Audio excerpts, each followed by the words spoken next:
This incident is clearly a major human disaster, and again, I repeat, my hearts and prayers go out with all of ours to the families directly involved, starting with the 11 deceased or missing, all their families, and it's a major environmental disaster.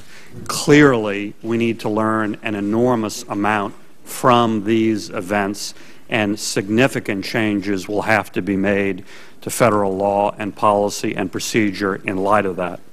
Having said that, and acknowledging that this sort of hearing is absolutely necessary, I want to repeat a concern I made in a letter last week to the chair, that having this and many other hearings on Capitol Hill while there's still an ongoing disaster in the Gulf, while the flow is unabated, 5,000 barrels a day continuing to come up, I think is a mistake, and I think by definition is pulling some amount of focus and resources away from that ongoing disaster. And I make that plea again as a resident of the Gulf Coast, and I ask that my letter be made part of the record for this hearing.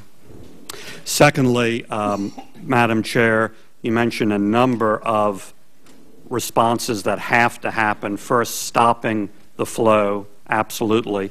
Second, you said cleaning up the oil. I want to suggest inserting a step between 1 and 2, and you may well consider this as part of cleaning up the oil, but 2, I think we need to separate out and define it differently. Before we clean up the oil, we need to protect the coast and the marsh before the oil gets there, and stop as much of that oil getting there as possible, in particular in the Louisiana ecosystem, which for the most part isn't a traditional beach. If the oil comes in past the barrier islands, past the beaches we have, and infiltrates the marshland, it is 100 times more ecologically devastating, particularly for the long term.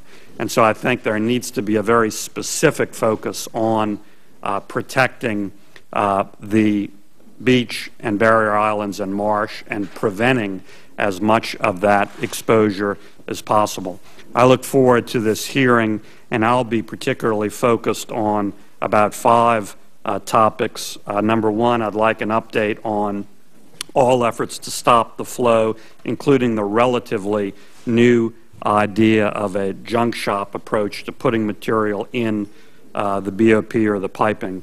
Number 2, and related to my last point, we have a real problem getting boom and related assets to the Gulf region, and I'd like some thoughts about the supply chain ramping up on that and the inequity which exists now, disadvantaging Louisiana in terms of how much boom is getting there versus other places.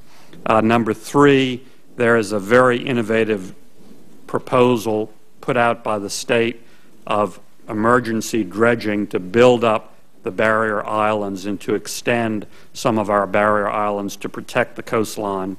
Number 4, I'm very concerned that all sorts of labor and assets are being brought into the Gulf Coast, and existing labor and assets right there are not first being utilized. And number 5, the first industry and part of our society to be devastated by this is seafood, and certainly I want to talk about that with our witnesses.